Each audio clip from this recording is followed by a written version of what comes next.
Okay. We should be live. Let's see here.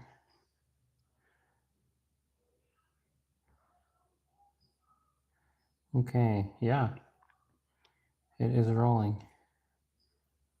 But we are sideways. How do you fix that? Oh my goodness.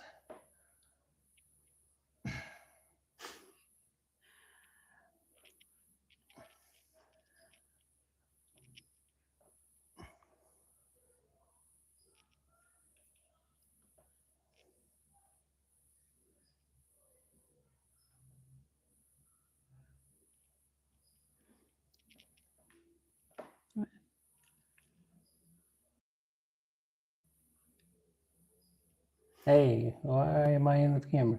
Oh, goodness. Here we go. Huh, it's making us do it this way. Another another YouTube mystery. If you can hear us and everything sounds I good. My phone on. I saw a notification. You're going live with Strip Club. Awesome. Hey, welcome. Someone please give us a go ahead if you can hear us. Last time we had a bunch of issues, so. Yeah, do you want to scoot over a little? I guess so. All right. Yeah. Well, let's wait to see. Yeah. Before we say a bunch of stuff. Sure. All good. Awesome. Okay, cool. Awesome. I don't know why it made us go. It's okay. Vertical. Doesn't matter. Thank you, YouTube. Okay. So the theme of our evening. Well, first, welcome to our second live stream, which is has its own challenges apparently. But so today, what are we talking about? We're going to talk about security and safety, which is something we get asked about a lot. But a couple really quick. Just wanted to sit close together. Yes. Oh, get closer here. Get even closer. I can't. Okay. A couple quick announcements before we get into our content, and that is, do you want to say that coffee is available? Yeah. So if you've heard us talk about it before, our own coffee from our farm here, we've got it up and available now for sale on our website and our Shopify store. So if you go to our website at averagefamilyabroad.com, you can jump over and visit our store, and there you can buy, we sell either whole bean or ground of medium roast of our coffee. And we sell it by the pound. So they're 1 pound bags. $15 a pound plus, whatever shipping. If you happen to be in the Tacoma or Flagstaff areas, we can help arrange local pickup to help alleviate that price, at least that cost. It's really good coffee. The feedback we get, especially from our growing Ecuadorian clientele, has been very positive. So that's kind of fun. But as a way to support us, and if you're interested in Ecuadorian coffee, please, by all means, check it out. Coffee from Loja, where we live, is known to be like the best in all of Ecuador. And Ecuador's coffee is known to be very fine throughout the world. So even if they don't appreciate it here like they should. No, they drink it burnt. And with sugar. With sugar, yeah. We drink it sugarless, right. And it's good. So, and second announcement, we've actually just filmed a couple of cool new interviews that we'll be putting out here very shortly. So keep your eye out. One with an immigration attorney, and another with a couple who are building like a sustainable, like Tapia traditional style home here nearby us. So we think Ecuadorian couple. Yeah, we think they're really cool, really interesting interviews. So be watching for those videos in the next several weeks. Okay. Without further ado, Security. So, security. Yeah. And again, thank you all of you for joining us this evening. We hope you are all having lovely evenings. It's very pleasant here. So, okay. We said we get asked a lot about safety and security in Ecuador, which is reasonable. That's mainly by people who are considering a move here, but not always. Those people, of course, are trying to do their due diligence and get an accurate read on the security situation before they commit to a move. And the first thing they find out is that's not so easy to do. So why is that? Well, it's so you've got lots of factors, right, kind of playing against each other, right? When you're trying to research something like this, and something important like security. And so what we've found so far is that Western media, or kind of media in general, right, they're all about the shock value, right? And so very often they misrepresent kind of the reality of life here or what's going on, or right, they kind of hyper focus on, yeah, there are some terrible things that have happened or are happening, but they make it seem like the entire country's on fire, more or less, right? And so, and it's the same, it's around the world, right? All media kind of paints that picture, like blood is what leads, right? Like they want that your views, your clicks. And so that affects people's perceptions of Ecuador, what it's like here, what's going on here. And so that's one big problem. And going along with that is social media, right? So we've given everyone a platform to speak their mind, and even if they don't know what including they're talking us about, right now. including us right now, exactly. We have a little bit more firsthand knowledge. Yes. And so social media, right? Like you'll get both sides of the coin, right? You'll get people who share your experience from. Yeah, so you could be posting something. You happen to mention you live in Ecuador, and I remember once someone commented like, "Oh, so you want to die?" I'm like, that's not true, or like, what would make you even say something like that to someone? I don't understand. And it's obviously someone who's never actually even been here or probably knows much about here at all. And that's just what the culture, right? Everyone's an authority. Everyone has a platform. Everyone feels like they should say the first thing that pops into your head. And so you're getting the media, you're getting, social media. But on the other hand, there is another side. And sometimes also, you may find people who will swear up and down that there is no problem at all, and that, we live in paradise, or, that there's no crime, and anyone who says otherwise is wrong. And so like, that's also not an accurate take, of course. For sure. And you've got a lot of things going on right now in Ecuador, and a lot of what you're seeing being reported, or like a lot of the takes of what's going on here, are very much being driven by politics as well. If you've noticed, there's kind of been quite a big shift in Latin America and the recent elections and the leaders that people have chosen throughout Latin America. And so kind of the old guard of the previous generations kind of being removed from power right now. And a lot of that is tied in with the narco stuff, gangs, and kind of global drug trade. And so there's a lot of money and influence being poured in to create narratives and conflict and kind of destabilize elected leaders, right? To make them seem like things are worse under their control.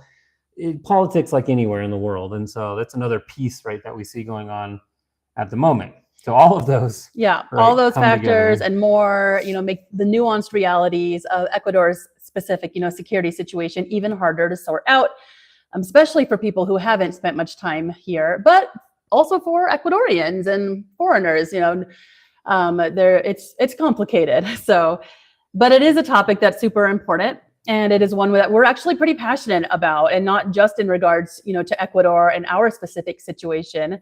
But Blake is particularly security minded, and always is kind of invested in security for vulnerable populations in general.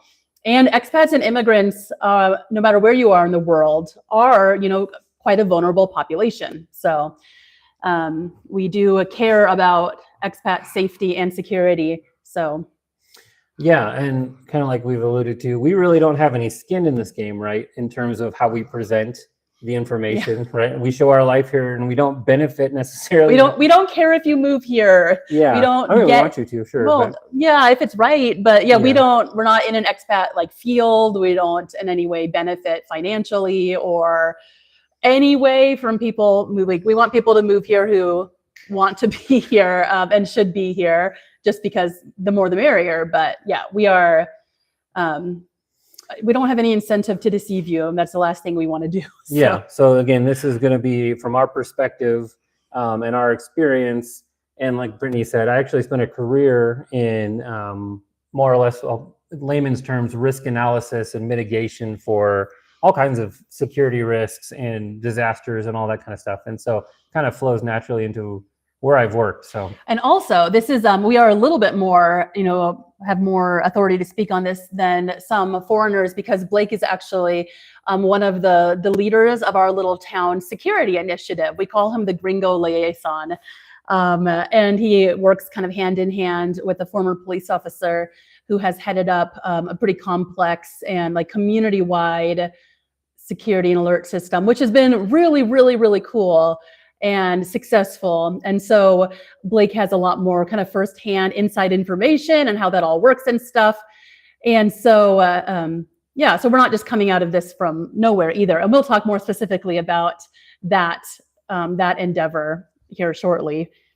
Oh, and please do feel free to send your questions, and we will try to answer them all as much as possible. If we think that one is going to be answered later on in our content, we may defer. But if it's something that we haven't, addressed or don't plan on addressing, we'll certainly, make that effort. So, yeah, all right. So, want to get started? Yeah. Okay. So, first of all, we want to offer some perspective on the situation here. So, Ecuador is currently rated at a level 2 by the U.S. State Department in terms of their travel warnings. But you know what? Other countries are also a level 2 at the moment. Belgium, France, Denmark, Germany, Netherlands, Spain, Italy. Chile and Uruguay here in South America are also considered level 2s. And so it's one of those, you got to take it with a grain of salt, right? Like there are things you need to be aware of, and you shouldn't walk into any situation without knowledge. But it is not the Mad Max style environment. Every man for himself. Yeah, environment that you see. I mean, yes, there are problems, and we'll talk about that. But it's nothing at all like portrayed. And so it's one of those things where, like, there's actually travel warnings. Other countries have travel warnings about heading to the United States, right? Like they say, hey, cautious if you go to the US, specifically if you go to certain cities, like they have warnings for New York City, they have warnings for Chicago, various big cities in the United States, right? And so other countries are warning their citizens not even to travel to the US. So you got to take that, right, and understand that it's just the nature of what governments do and just how they evaluate risks, right? And so again, it's there are things happening in Ecuador that you need to be aware of. But at the same time, Cuenca, just north of where we are, was recently named the safest city in South America by, what is that? I don't know. Numbeo. Statistically speaking, it's a very safe city. Yeah, super dangerous country, but safest city. It's like, there's something doesn't quite add up. So you have to just, the nuances again. Yeah, and it's just like any country in the world where you've got pockets or places, neighborhoods, like we say, there may be, a problem in a very specific part of one city in a country, right? But then the whole rest of the country is fine. And so it's very much that way here. Most of the crime is very much centralized in very specific locations. Which we'll talk about. So one thing we have kind of come to understand clearer since living here is that I think in just about any country in the world, with some notable exceptions, you can live a pretty ordinary life in relative peace and safety, at least in some regions. Some places are more prosperous or more comfortable than others, but you can build a beautiful, meaningful life almost anywhere, depending on, your specific, needs and circumstances. So, and the same is true of Ecuador. All right. So what do you want to do? The two main categories? Yeah. Okay. So we'll talk about security on the national level, and then more specifically security on the local level, right? Because you need to know both and focus, or have keep both in mind. Yeah. Yeah, exactly. Shane said he spent a month in Vilcabamba last year and felt safer there than he does in Canada. So yeah. Where we moved from, outside of Tacoma, Washington, I mean, it's always on the news for drive-by shootings and murder and drugs and home invasions, and it's the only place I've ever had my car broken into. Oh yeah. It's but you don't think about it, like it's just, you accept it because it's your risk, right? And our kids have much more freedom, for instance, here than they did in Tacoma, but maybe that wouldn't have been the case, in a small Midwestern town or something. Yeah, exactly. And we will talk about, the known versus the unknown. And also something we champion a lot is the fact that typically in Ecuador, crime is logical. And we'll talk a lot about that, whereas crime in the U.S. feels very random, and that kind of scares us a little bit more. It scares me, getting caught up in something that you have much less control over, whereas logical crime can, be mitigated against. Not always. We will say stuff can happen anywhere. And so, we definitely don't think that this place is perfect by a long shot, and we don't think anywhere is. So yeah. So as a jumping off point, the vast majority of crime right now in Ecuador is tied directly to the drug trade, right? And so that's the cartels and the local gangs who partner with the cartels, right, to make money off of that drug trade and whatnot. And so if you're not specifically into the drug trade, if that's not what you want to be a part of, your risk of getting caught up in that violence is fairly low.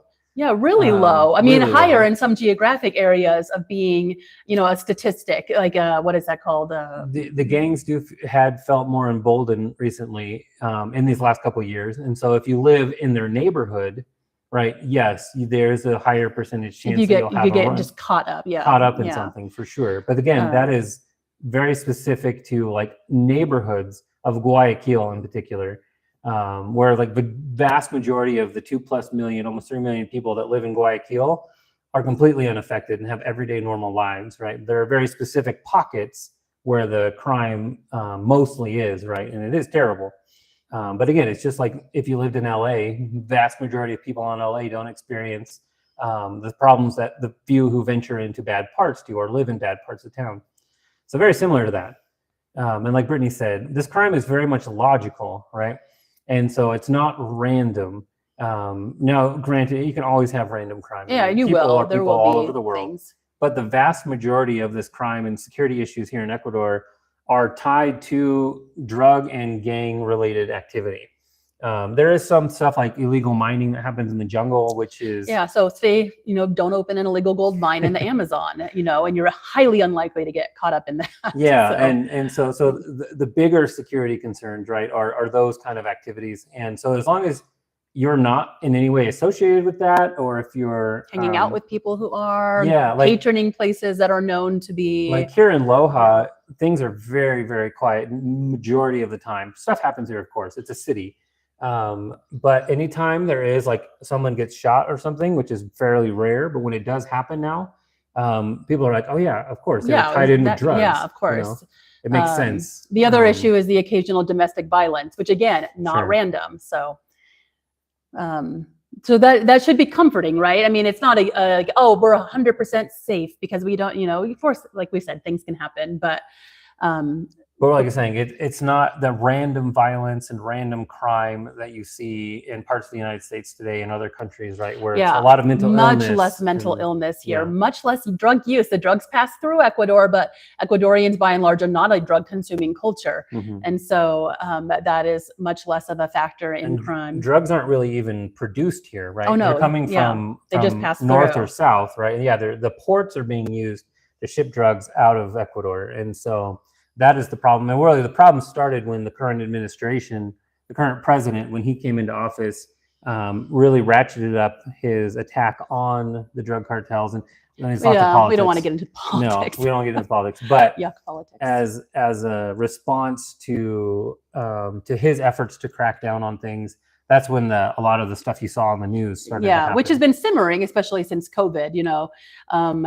There has been an increase, but that's why it was in the news, a couple of years ago, particularly. So, but again, the crime in Tacoma, you never knew. Like I looked for exits in grocery stores. We don't do that here. That's just not a thing, and let's pray it never becomes a thing here.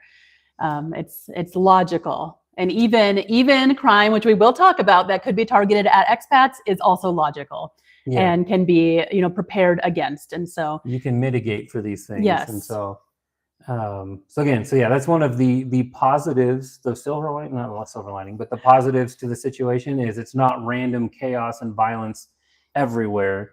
What do they say? It's 5 spots or something like that. I don't know.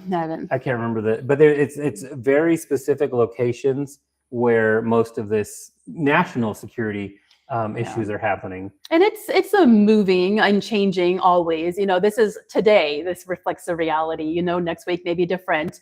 Hopefully better, maybe worse. Like we always, we follow the news and we do keep an eye on things and we talk to people. But national security is not a major preoccupation of ours at this point. Yeah, and so for what was I going to say about Ecuador? Yeah, so the crime here is knowable, right? Like you can know what to expect and how to deal with it, more or less. And we'll get there shortly. Yeah. But along those lines, like we said, immigrants and expats are a vulnerable population. And it is important for immigrants and expats to educate themselves on potential risks and, the correct mitigation of those risks. And, also the response protocols, which are going to be different than you are used to coming from the United States or, other places. Are there any questions we need to catch up on? Have you been monitoring? Yeah, I'm watching. Okay. But no, some funny ones, but no, it's true. I said, even in the United States, right, wherever you live, if you live rurally and that sort of thing, like there are precautions and things you should take into effect. Yeah, and we did you don't even really think about it necessarily because you accept those risks as you live there. And the same thing. And again, everything we're saying is a generalization. You could easily point a finger and be like, well, I know someone. It's like, yes, of course you do. This is broad strokes. There are always exceptions. And so just, we're saying that now. We know there are exceptions. So let's see. We talked about the complex security situation, drug trade, narco gangs. That sounds terrible and is terrible. Sounds much like a movie. Yeah. And there, adjacent crimes, I guess, that do, follow drugs. Yeah. So like I was saying, the intimidation things. Yeah. So the gangs, right, now that they're emboldened, have a new kind of income source, right? They feel, and new weapons and that kind of stuff, right? That they've increased since COVID, these intimidation kind of, where they go by businesses and require businesses to pay them, just mafia stuff, right? They call it mafia, right? But so those kind of like crimes. So if you live in their territory, right, you have a business in their territory, right? There is those instances where they've been, taking money from business owners and stuff like that for protection, that usual kind of racket. And so that kind of stuff has gone along with it for sure. Yeah. And again, it's so specific generally to different areas, on the coast mostly. And I mean, the police, like, they crack down on those things. It's not like we don't have law enforcement. They're pretty good. But that and neighborhoods too. Yeah. Like specifically in the Sierra where we live in the mountains, they're really good about getting into community justice. So sometimes, these guys will get caught and then you'll find them in the nude, strapped to a pole in the middle of town. And they've been and people say, yes, that is acceptable and appropriate. And we won't get into the morality of that, but that's how it is here. Not everywhere. So, but I say Ecuadorians aren't taking it lying down. No. This is new for Ecuador, right? This hasn't been historically. They're a peaceful population and they're not okay with, their country experiencing this violence. Very different culturally than Mexico or Colombia. Which are historically, right, very, very prominent in the narco world. Yeah, but people still travel there and enjoy those, also beautiful, vibrant cultures. And so, I don't know, it's not fair that people pick on Ecuador. Poor little Ecuador. Has there been any ever spillover violence into the local schools? No, not really. No, not at all. I mean, there again, if there were any violence in not in our local schools, but I'm thinking Guayaquil, like any student like who may be, I don't know, killed, like they're connected to the drug trade in some way.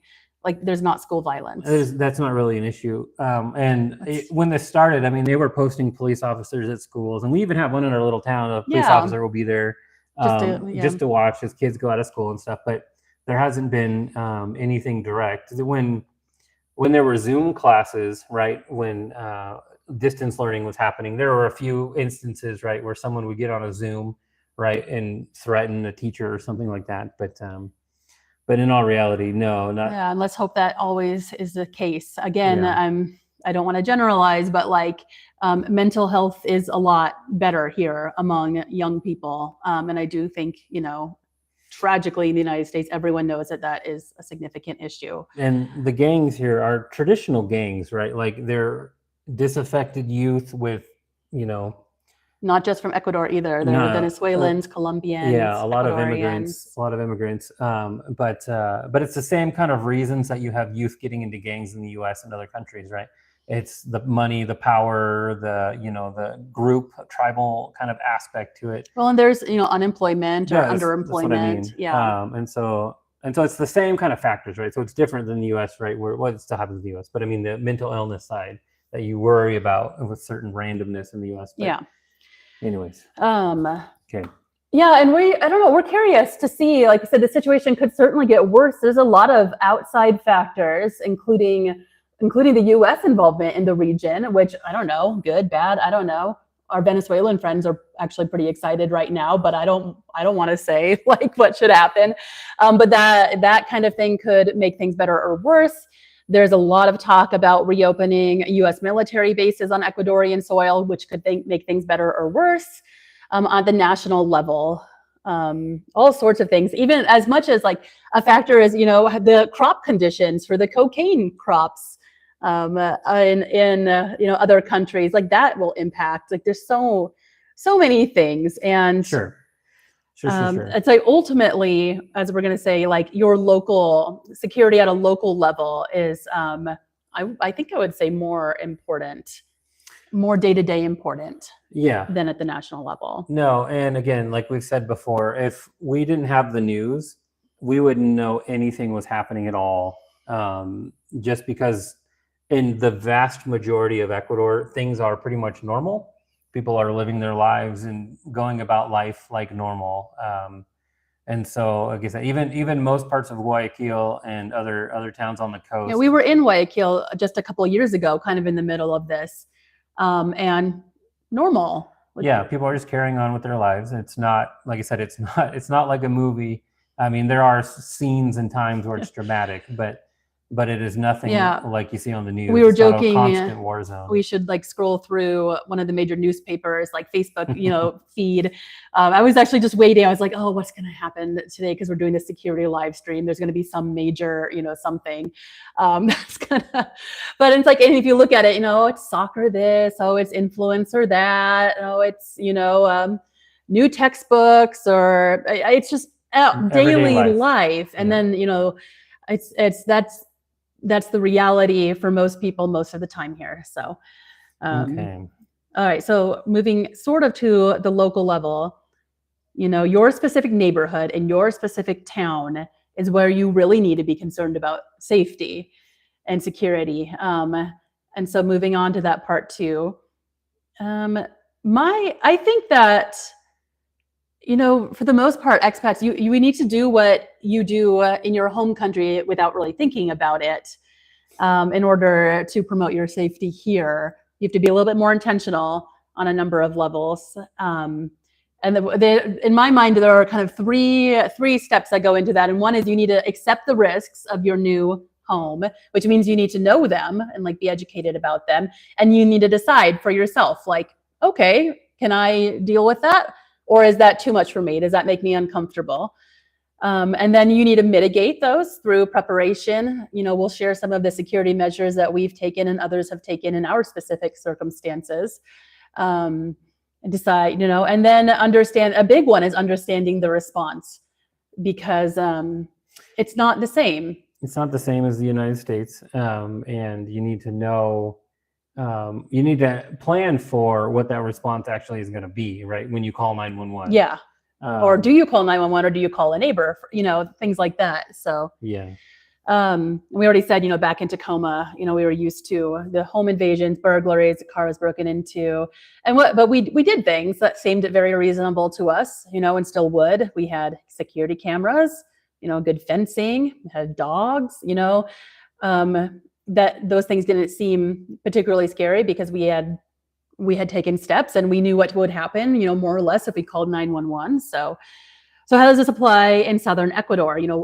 Particularly, we are coming from a rural context. It will be different in the city, of course, but we'll try to address that for those of you looking at Loja specifically or other cities. But we do think that understanding these things is wise and prudent before you take steps toward a move potentially, or if you're already in country, this information could be helpful. So accepting the risks, right, of where you're moving to. And so when you're interested in living abroad, especially in a non-Western context, I think most people's holdup or most people's concern, right, is security. And we believe that, kind of comes from not really knowing how things work, or just, it's just that unfamiliarity. Yeah, right? that sense of vulnerability. Yeah, that vulnerability that people have, and that's understandable. Yeah. And so You're vulnerable with the language. Like, that's huge. We totally get that. You don't know people, and you don't understand how things are done. You may have limited transportation. Like, those are significant things to consider. So we like to say you make yourself less vulnerable by educating yourself. And so the first thing we like to say is you understand, if you're considering living somewhere, you need to understand the specific risks of living there, and just ways to adapt to it. And if you don't feel like you can, then obviously it's probably not the right move for you. And so we want to talk specifically about Loja, where we are. So outside of the city of Loja itself, it's a very rural province. I mean, I guess that can be said for all of Ecuador. Ecuador is very rural outside of the cities or anywhere in the world. Loja is very far removed from Quito and Guayaquil. It's like we say, it's like living in the Alaska bush, and that's not really an exaggeration, except it's bigger, of course, perhaps has more amenities, but like no one thinks about us down here. We are down here, like way at the bottom of the country. To a lot of, Ecuadorians, like the country stops at Cuenca, which is 5 hours, north. And so, and that, like, just like in the US, you'll have maybe less law enforcement present, fewer resources, people give you fewer thoughts. And, that's something to consider. Like, this beautiful valley is our world, but most of the resources are in the greater urban areas, like the capital. Yeah. And so, like Brittany said, the law enforcement ability to respond, the amount of resources and just bodies that they have, right, in these rural parts of Ecuador is obviously going to be significantly lower than in Guayaquil and Quito and Cuenca and the bigger cities. And that makes sense. It all how they break out resources. You've got a bigger population, you need more officers, and so you got to know that before you move out somewhere rural. Just right? accept it, or don't move, because that's a big thing, that urban rural dichotomy. And then another thing that you need to accept, and this people do not like it, but the fact is foreigners are perceived to be wealthy, and that is not always the case. But you are going to be perceived it, and that it's no one's fault. That's just the reality. That's what media has told people, and you have to accept it and not fight against that. And then you have to, take your, measures to make yourself safe. You just got to recognize that you're obviously different. You're here out of the normal context. You stand out here, You can't just blend in with the crowd, generally speaking. And so, and Brittany's right. So that's true around the world, not just Ecuador. That's true everywhere. That specifically, Western people moving into other contexts generally are viewed as wealthy.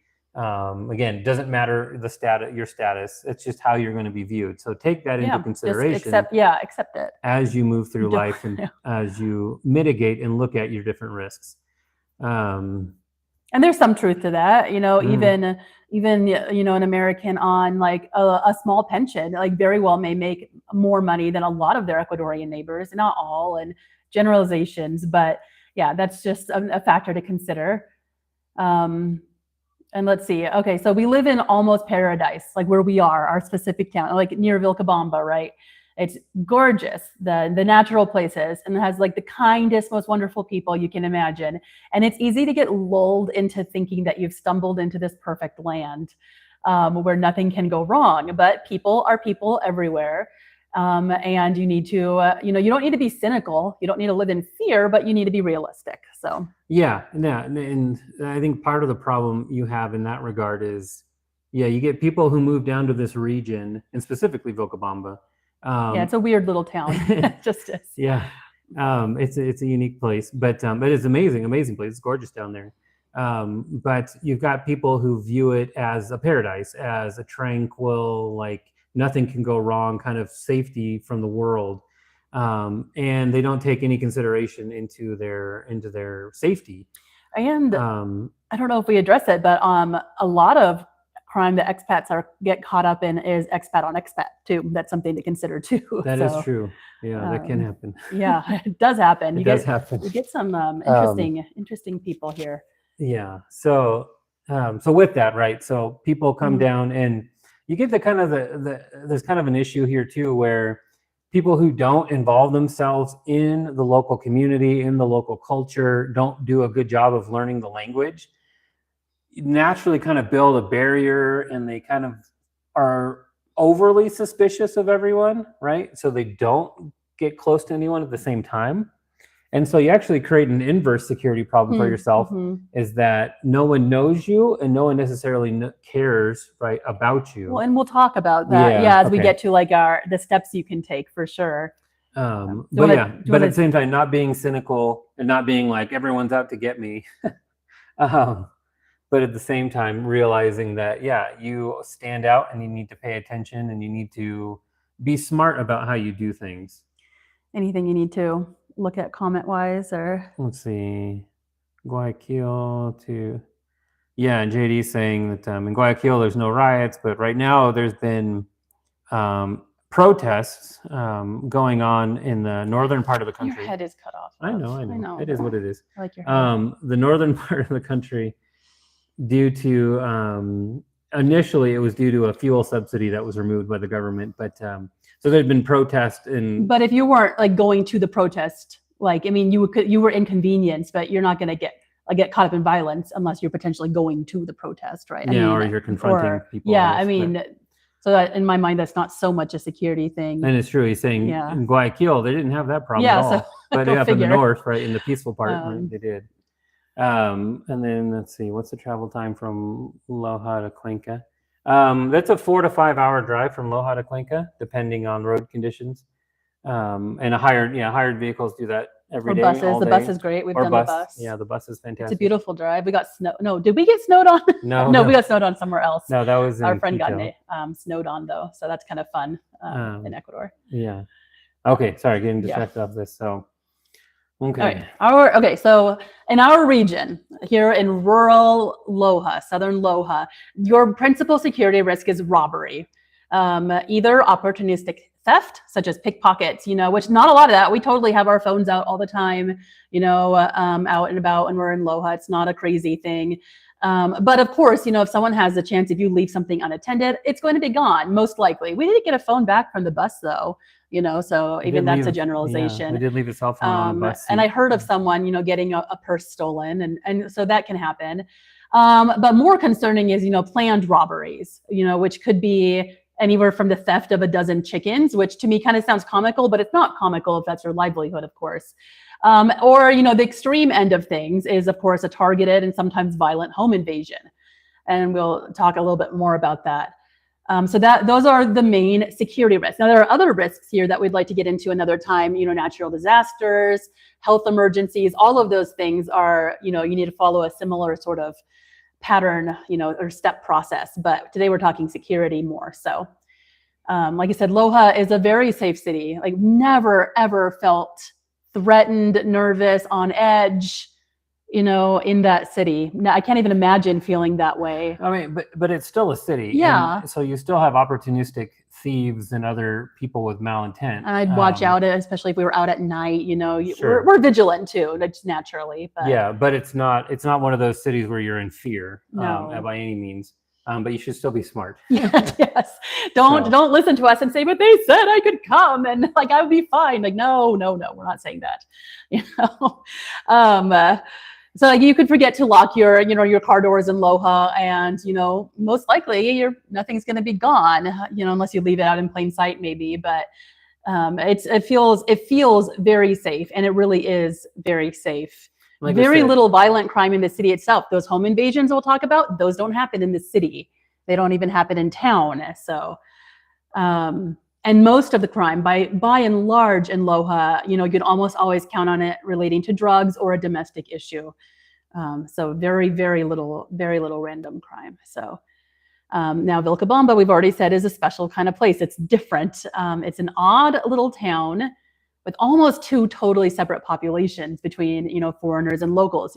I do not like that. We don't like that. I don't like that for a number of reasons. I don't like that feel. Sometimes I wish there were fewer foreigners that were more integration, because you don't always get that, and that's a whole different topic. But there's nowhere else like it in Ecuador.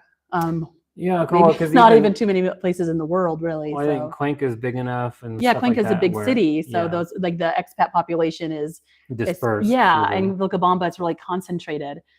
The coast too. And no one minds the foreigners in Vilcabamba as long as you're pleasant and polite. You support the economy, and so there's not like a lot of foreigner hate. But there's unfortunately a lot of the population does kind of hold themselves separately, and I think that's regretful. But that's also not so much what this video is about. So yeah, and so Vilca is very rural, right? You consider it's a rural town, rural community. All of again, we'll just say generally all of the communities of Loja, rural Loja, the province of Loja, are the same.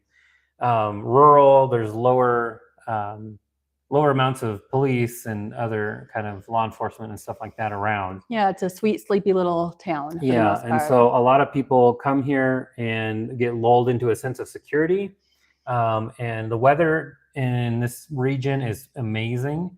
And so lots of people live and want to live a very indoor, outdoor kind of California lifestyle. And so with that comes a whole lot of security risks that they just are completely naive about. I should say things are different now. Yeah, I think so. I think people have woken up a lot. But so for many, many years, there were zero problems.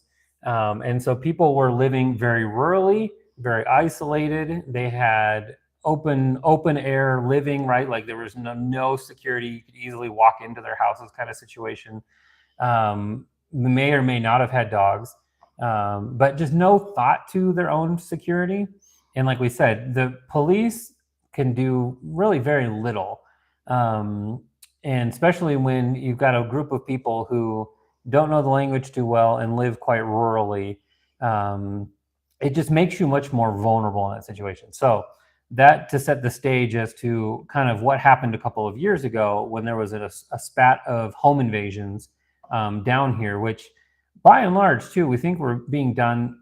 I think it was a mix of people, but it wasn't all Ecuadorian. The criminals, I think, were a mix of immigrants or like Venezuelan and stuff like that. People who kind of move through, and as they travel through, commit crime as they're heading down to Chile, of all places. So, go ahead. At the same time, though, if you look on one of like the Ecuador, Vilcabamba Facebook pages, you go back 15 years, 10 years. The cycle has, it's not a new thing in some regards. Like this has happened. There's been periods of heightened crime before in the valley, and there will be again. That's just because you have the concentrated population of foreigners is a huge part of it. And so that, and like I said, I think people get very, very lax, and new people come in, right? Yeah. And maybe the population shifts because a lot of the people who come down to this region kind of come and go. It's a lot of transient population. And so anyways, so with all of that said, like I said, it's the same kind of protections that you would put in place if you lived in rural US. It's the same kind of things you do here. And again, the whole point of your security, right, is making yourself less of a target, less of an attractive target, and then also setting up the layers of security and kind of protocols, right, for when something does happen. And so again, that none of those things really existed for a lot of people at that time. And they, like I said, there were some terrible situations where there was, home invasions where people were tied up for many hours. Yeah, this was a couple of years ago now, but maybe for a period of 6 months, like there was fear among the foreign population, like rightly so. Elderly, mostly almost all elderly expats living, just the two of them or maybe a single person living rurally, out of town rural, in an isolated location. Away from neighbors. Typically with few security measures. And I'm not like victim blaming at all. No. Because in the ideal world, you shouldn't have to have any security measures, of course. And so thankfully, many shared their stories and the community was able to learn, and the community, we fought back, and it's like, no, we're not accepting this. And, our Ecuadorian neighbors, stepped up and they said, no, we're not okay with this. And so Right now, it's a time of like tremendous peace, and it has been for a while. But this could happen again. And, based on history, there could be another period where people are targeted here or in some other, context. And so it's just smart to be prudent and aware. Again, most people are not, threatened, but if you, especially in certain demographics, not to be naive. This is not paradise. Don't be lulled into, thinking that you won't be taken advantage of. False sense of security. Yeah. Because it's an amazing place. It is, yeah. And we absolutely love it. But you also need to be smart. Yeah. And so with that, how about we move on to the mitigation? Okay. So knowing that, right? Like if you want to come to Ecuador, by and large, especially in the city, right? I mean, a lot of times in the city, you're living with so many neighbors, or you're living up in an apartment building and stuff like that, where none of those kind of risks apply because they're really not something that's ever done. Yeah, I mean, they almost like these like evil. They're evil, right? Men, or maybe, I don't know. Maybe there were some women. You hear rumors, but like they thrive on. They need isolation. They can't, and so people in town are not threatened by this. You have to live, and like we live rurally, right? We live out of town. We do not have a lot of neighbors, and so we were particularly. No, that's not true at all. We do live outside of town, but we have neighbors, and we have a whole string of neighbors below us that we all have. I mean, but yeah, we don't like live in a neighborhood kind of. Yeah, we don't have a neighbor literally right next door, yeah, but like we've got town. Tons of people around us we could even yell to. Yeah, that's true. And so we're not isolated to where like. So one of the things we're talking about isolated is these are people who intentionally live somewhere where you can't see their house. Way up on a mountain, you maybe. can't see them. And they don't know any of their people who live close to them. Whereas we know literally everyone around us. And we're in communication with everyone around us, right? And so even though we're set apart outside of our actual little pueblo itself, out of the town itself, we're still very close, and we still have neighbors. And because we looked at properties before that were way up out in the mountains, it's like, this is not okay. It's too far. No one's going to be there to help you. Well, and some people who were targeted, some of the elderly people, like did live more in our context, but they didn't have the systems in place. All you need is a few seconds to send out an alert, right? That's what we say. All you need is to buy yourself a few seconds. And so, unfortunately, for several of the couples targeted by these, a gang of people, like they weren't able to pull that off. And so, but we'll talk about how to get, no matter where you are in the world, give yourself those few seconds that are so important. So anyway, that one period of time a couple of years ago really was a major reality check because it had been a while, I think, maybe 10 years, maybe less, since, there'd been a string of crimes. And so, foreigners were waking up to the risks there, and locals were rallying around, and locals could be targeted too. I don't want to say it's only against foreigners. And law enforcement was being very, proactive and cooperative and working with people. And so a lot of like really good initiatives have come out of this time period, which makes us feel really, confident about local security moving forward. So let's see. Lots of good stuff happened in response to it. And people organized, people created groups and neighborhood security teams and all kinds of things that were very beneficial and help. Do you want to, should we say that? What is it?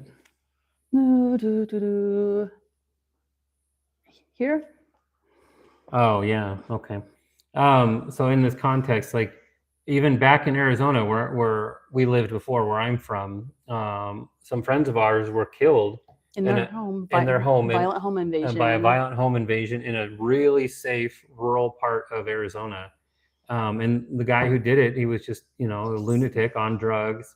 And there's absolutely nothing they could have done differently to respond to that. And instead it's, there are, drugs here, and there are people who take drugs, but not many, and it's nothing like the US. And so, like I said, it's not random here. It's very logical. And so you can respond to that logical, right? You can do things, you can take steps to lower that risk. And so let's talk about those steps. So home security, right? like we said, you're wanting to make yourself as undesirable as a target as possible, right? And to give yourself as much time to get out warning to others, a call for help, right? And so your efforts in terms of your home itself should be focused on that. And so there's so much we could get into, and I won't go into great detail on all it, because you can find information all over YouTube on home security, because all of it applies. It doesn't matter where you live; it's the same basic principles.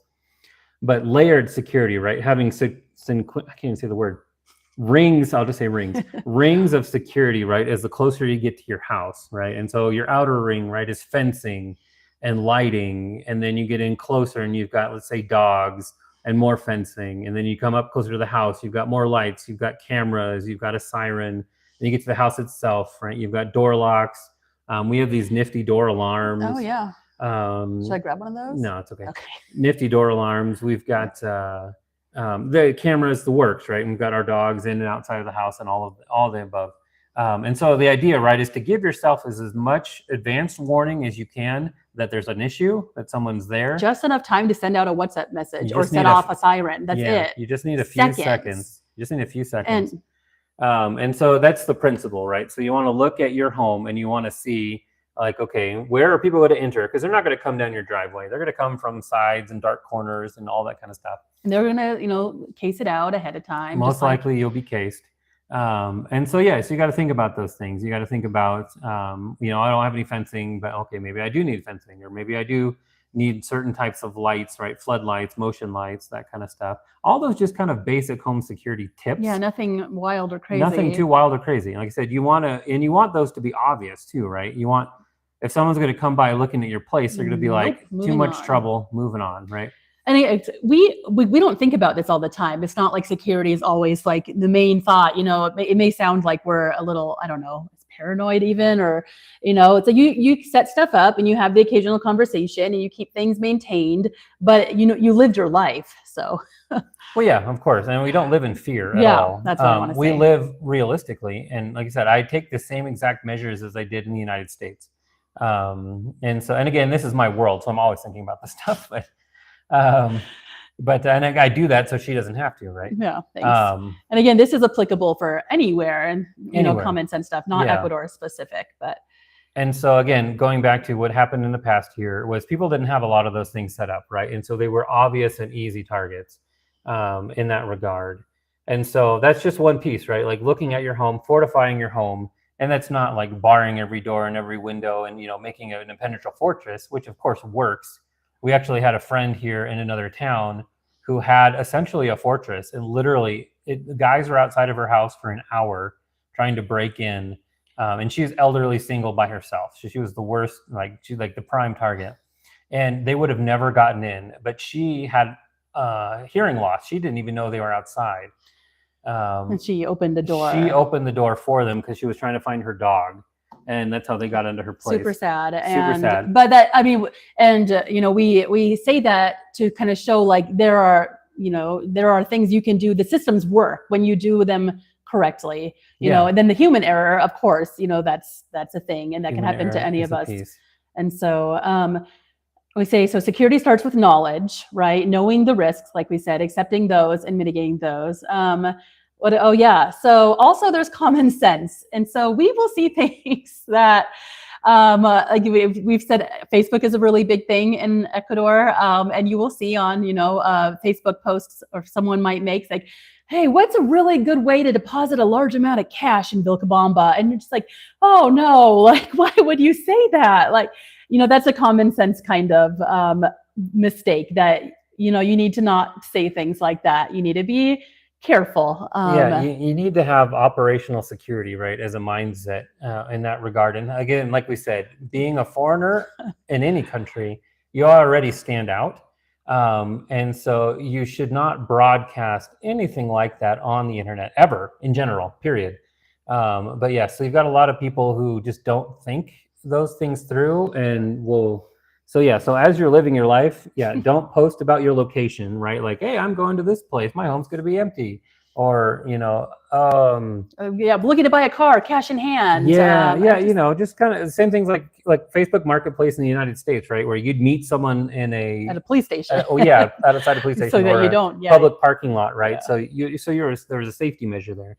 Just common sense. Yeah, just common sense. One thing we actually see a lot of is no matter where you live, like be careful about the people you invite into your home. And like we are very careful regarding a taxi is a major example here. Like we have a handful of like deeply trusted taxi drivers that we think the world of, and we don't have anyone else, come to our home.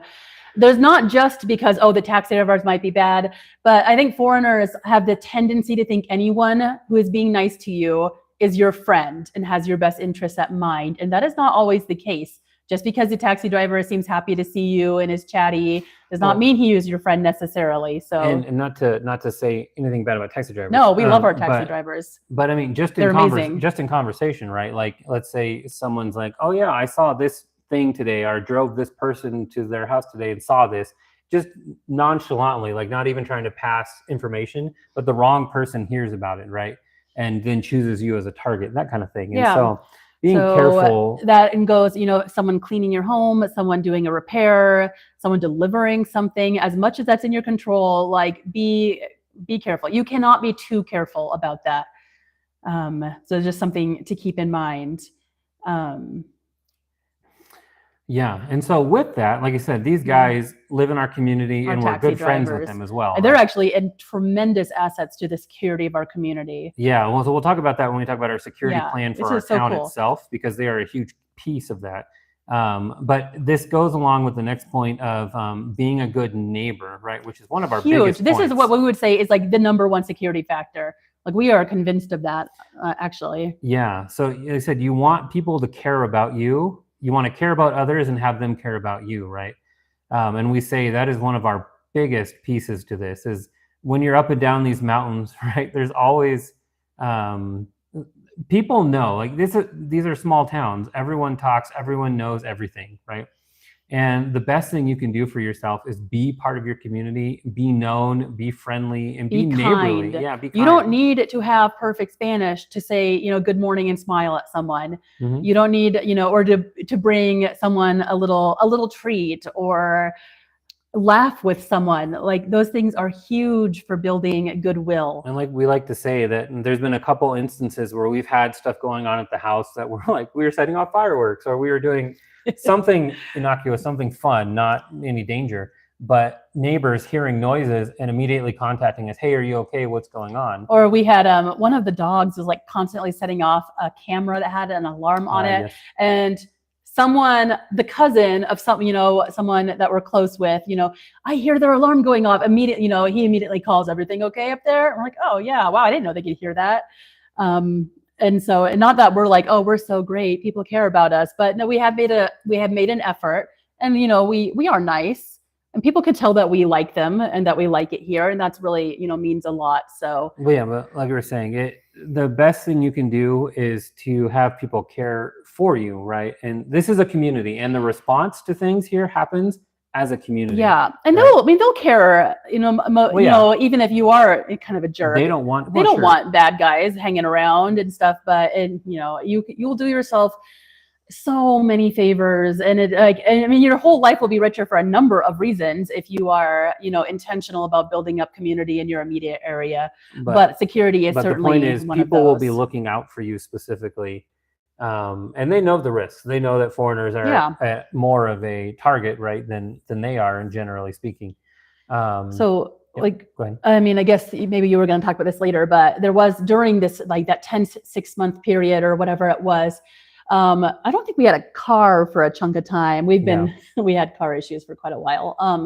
And we were coming back to town in a taxi, and this wasn't too long, I think, after we moved to our town.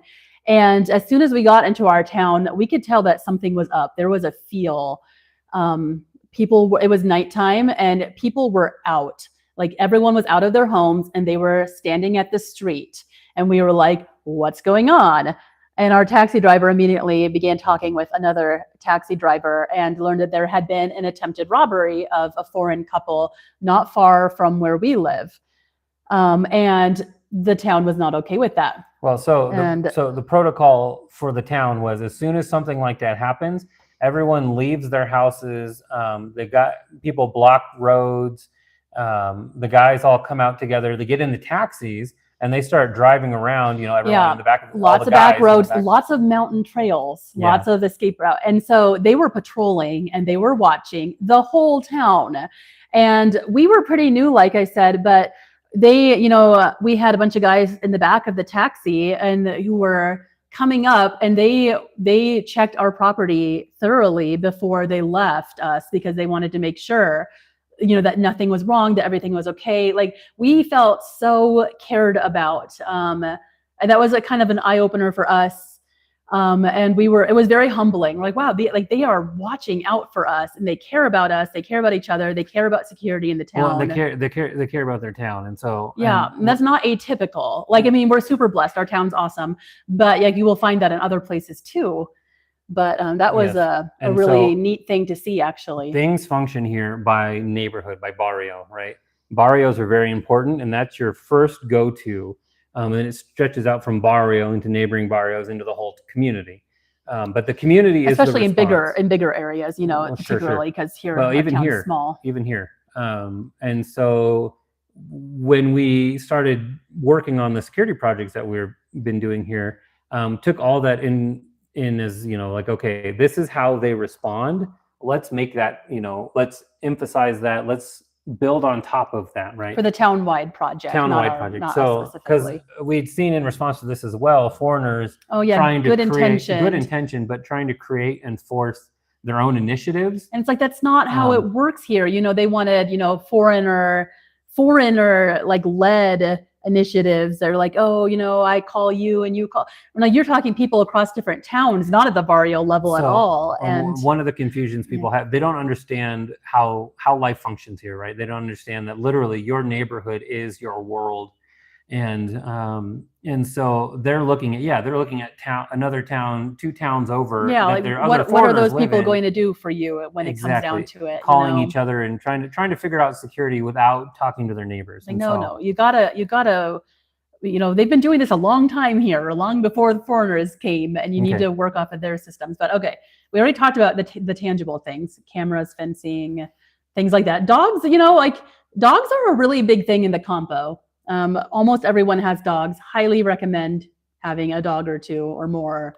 And having them in different places. And not always predictable places. Yes. So one of the tactics is these guys will sadly throw out a piece of poisoned meat beforehand to try to take your dog out of the picture. Okay. The dogs are a big deal. Dogs are a big deal. And so that's why we keep our dogs in varying places and varying stages. They kind of keep themselves. Well, sure. But they're never all outside or all inside at the same time. It's very intentional how we have our dogs. But dogs are the number one alarm system, right? Like, they know when something's wrong immediately, and they sound the alarm.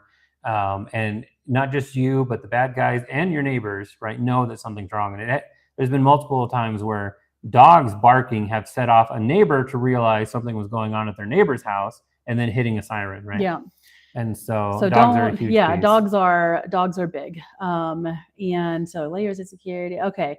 One other thing to keep in mind is have a plan. It doesn't have to be super detailed, but like in the moment you might panic and you might not think like, oh, you bought yourself those seconds. Who do you message? Like who's your first response? Or what do you do? Where do you go? Are you going to lock yourself in a room of your house? Are you going to try to get out of the house? I mean, this all sounds so like scary, and I don't want to scare people. I think, it's just, have something figured out ahead of time. If you have kids, don't scare them, but talk to them, talk to them realistically in the daylight when things are, practical, like hey, if this happens, this is what you should do. Well, you have plans, like you'd have plans for a fire drill, like you'd have plans for anything like that. It's the same thing. You need to lay out what you're going to do in response to something, and work that through, right? And just have that as something that you've got in your mind to begin with, because we said you'll panic. if something does happen. And so if you've got a plan in place, it's way better than not having a plan in place. Yeah. And it may all like fall apart anyway. You can have all the layers, right, and all the plans, and stuff happens. But at least you're taking those steps, and I think it dramatically reduces the risk of anything happening. So I think we're moving on to understand the response. I know we've been over an hour now. Yeah, so let's talk about this. So Okay. understanding the response, right, is very key. And this is very similar, like I said, to a lot of places of rural America or other parts of the U.S. or even major cities in the U.S. now, where you call the police and they either don't come or they come an hour later. And so that kind of situation, and medical, right? Same thing here. Like it's usually recommended, like medical call, you call a trusted taxi driver before you call an ambulance, because you'll get the taxi driver long before the ambulance. Out in the middle, in the rural area, in the rural for areas. sure. So that kind of same mindset should apply here, the same. And so understanding the response, understanding what happens in an emergency where you live, who comes out, who helps, right? Who you need to contact. There's a 911, literal 911 service. But it goes to Loja, to the city, to a 911 center. But they have to take that information, that whatever they pull from you, right? And they feed that to the local station. And then that local station has to try to figure out what they're talking about, and then come to wherever you are. And then again, if like they don't know like where we live, there aren't really addresses in rural Ecuador. Like they cannot just plug us into a GPS. Like, I mean, they literally wouldn't even know how to find our house potentially, which is why the community response needs to be your initial go-to. Yeah. Well, actually, what do we say here? You are your first response. Yeah. So the whole security discussion can be boiled down to security is your responsibility. Your responsibility. If you move to Ecuador, if you move to anywhere, it should be and is your responsibility first of all. Now here, because there is a lack of resources in terms of law enforcement response and things like that, you need to take that into account and realize, okay, I need to do something. I need to take on the responsibility to figure this out. Because no one's going to do it for you, right? Like you're not going to pick up the phone and the cavalry's not going to show up. We're in Bush, Alaska, remember? Yeah, so unless you set that up. Yeah, and that's where we come to number. You're the first response, but your community is your second response. Yes. So neighbors and community are the key. Let's see. Okay, so we've talked about how Blake is the gringo liaison for our little town's community system, and that's why there are quite a few foreigners dotting the mountains around our little town. Many don't speak Spanish, or aren't necessarily really active or involved in the community, and so they needed someone like Blake to try to, to bring people on board, because people want to be part of an initiative and on board. Security is everyone's deal in the town.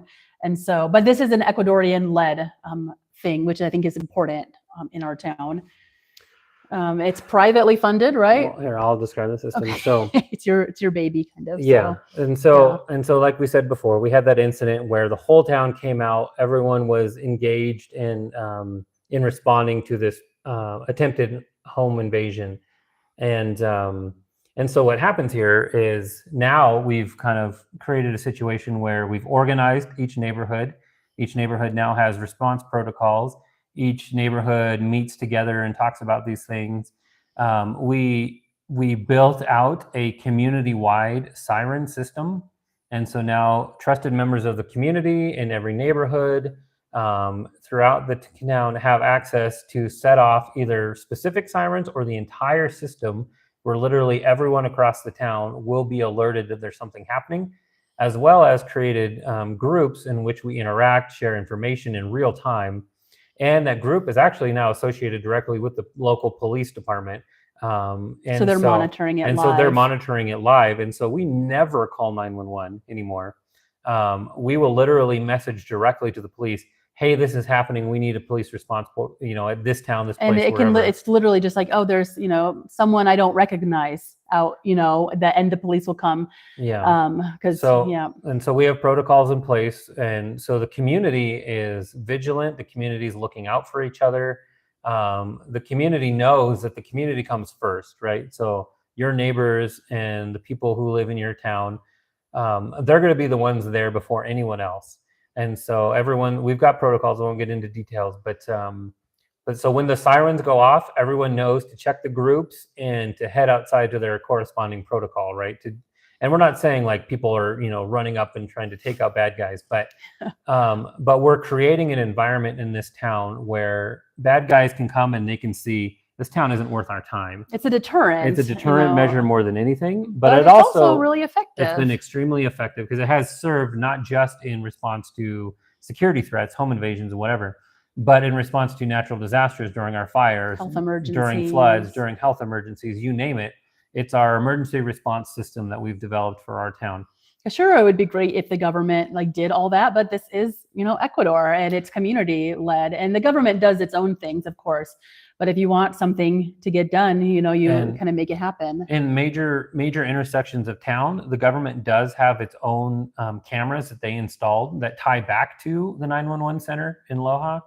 And those are monitored 24 hours a day. But we also added our own private town-only specific cameras that we monitor ourselves. Which is great to have that redundancy too. It's a redundancy, and as I said, we want to keep everything as local as possible, and everyone is invested in that system, and so it's been very, very successful due to that. Now we have gaps, and of course we have issues, and we're evolving. But that's been one of the positive things to come out of all of this. And I said, we didn't reinvent the wheel. We just took what people did already and made it better. Yeah. So I guess we'll kind of conclude. We're so grateful for open up for a little more questions. Yeah, if anyone has any questions, or, you know, feel free to send those over now, or we will, you know, you can post questions, I think, on this video at a later time, and we'll see them, of course. So yeah, we really appreciate you tuning in on this Wednesday evening, listening to us go on and on and on. But and like I said, if you've got specific, so on our website, averagefamilyabroad.com, you'll find our email contact. And we're on social media. We're on social media. So feel free to reach out if you've got specific questions or anything like that. Like I said, I've got a lot I could get into detail on specifically on, you know, things to do and how to do things. But yeah, if there's any further questions in chat, we'd love to answer those. But and to 10 by, let's see, the Loja to Zamora question. It's much faster to go from Loja to Zamora because it's literally just up and over the mountain, as long as the road's open. It's an insane drive, though, totally as an aside. Super cool. You go drive. From like, what, 9,000 feet to 3,000 feet in like 30 25, 30 minutes, yeah, like just quick. Crazy. Down into the jungle. Yeah, going from the mountains. Loja, like there's not a lot separating jungle from mountain here. It's pretty cool. Yeah, so Loja to Zamora is much faster than Cuenca to Zamora. So Loja to Zamora is just an hour and a half. It's quite as long as the roads are open. Yeah, you know. There can be a lot of problems in the rainy season with the road to Zamora itself, just because there's waterfalls all along the road. Yeah, it's like a one big waterfall. Yeah. So that can be a problem, but it's a lot closer. Cuenca, like I said, is a good 4 to 5 hours or more, depending on conditions north of Loja. So in conclusion, we feel safe here. You know, we wouldn't have moved our family here, stayed here. If things got horrible, like we would leave. We have those plans in place, right? I mean, we don't want to. This is our home. We belong here, but and we've taken prudent measures to enhance our family safety. Nothing crazy. It's common sense stuff. We're not idealists. We're not naive. The risks are different than those in Tacoma, and we prefer the risks here, especially with the rewards, you know, of life here and just how rich and wonderful it is. So we have this thought, you know, you can chase safety and security all across the globe and search for your perfect paradise, and you can step outside and get hit by a bus. You know, there's you need to be able to live fully wherever you are, wherever you know, whether that's by choice or by birth, you know, live fully from the mountains of southern Ecuador to a high rise in Dubai. And ironically, you know, living that full life will increase your security no matter where you are, since so much of that does stem from from community. So, yeah. So, 10, your question, cost for a modest rental home that is furnished in Loja. So I'd say you're looking at probably around $200 for a furnished place in Loja, maybe less, depending on the quality. I mean, you can go anywhere from $100 to $500, right? Depending on what you choose. Nacho. He's letting us know we can hear a speaker down. Speaking of dogs. A ways away. Yes, you're a good security, Nacho. Good job. Yeah, so coming in advanced. Yeah, so yeah, Loha's pretty affordable. And Not- lots oh of my lots of goodness. options for rent if you want to get him. Yeah. What are you doing? Hi. Hi. Yes, you're a good Yes. boy. Dogs are a wonderful Okay. thing to have. And they're also Here, come here. great to interrupt the live stream. Come see. All right. Well, if there's no further questions at the moment, we'll go ahead. Oh, let's see. Oh yeah. There's Nacho. Oh, 7 and 800. Oh yeah. 10. I would look at Facebook Marketplace for sure. I would try to find a trusted. There's a couple of Facebook groups, Loha specific Facebook groups, not south of Loha, but Loha, the city itself. And I would look at those because those would be much more helpful in terms of finding something. Because 7 and 800 is way more. I mean, you can pay that much. You could pay that much easily, but you don't have to pay that much. So, we knew a family that rented an entire osteria, an entire like a little resort, like resort place with swimming pools and waterfalls and stuff, and they took the whole place for $1,500 a month. So, anything else? Yeah. Yeah. Thank you, Mark. Yeah, you can rewatch this, and it should post immediately as soon as we're done. Yeah. So watch for some cool videos coming up. Buy some awesome Ecuadorian coffee at averagefamilyabroad.com, wherever you are. And note on that, I put a note on the product listings for the coffee, but those won't ship out until after November 3rd because they're in transit to the United States. And so, but when you buy them, they will be shipped after that date. Perfect and for USPS, so. Christmas purchases. So yeah, be safe and be wise and live life fully. Yeah, 10, like I said, we just like to say that no butterflies. It's just, need to take security seriously and just not ignore it. Like I said, life is really, really pretty peaceful here and laid back. And it's not, again, you should just know that, anything can happen anywhere, but being smart and taking prudent precautions is, will give you much more peace of mind. So, all right. Very good. All right. Well, with that, AFA Coffee. That's right. And so, it's up on the website as De La Dera Coffee is the brand name. And so you'll see it there. We absolutely love it. I hope you do too. It's really good. We're converting all of our Lohano friends to our coffee. So our kids' school teachers, we gifted some too.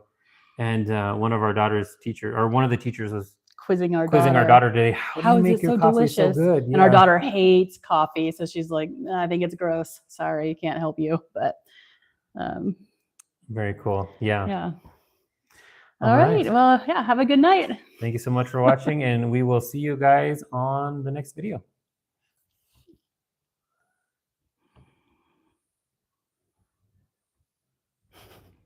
I gotta stop it from here.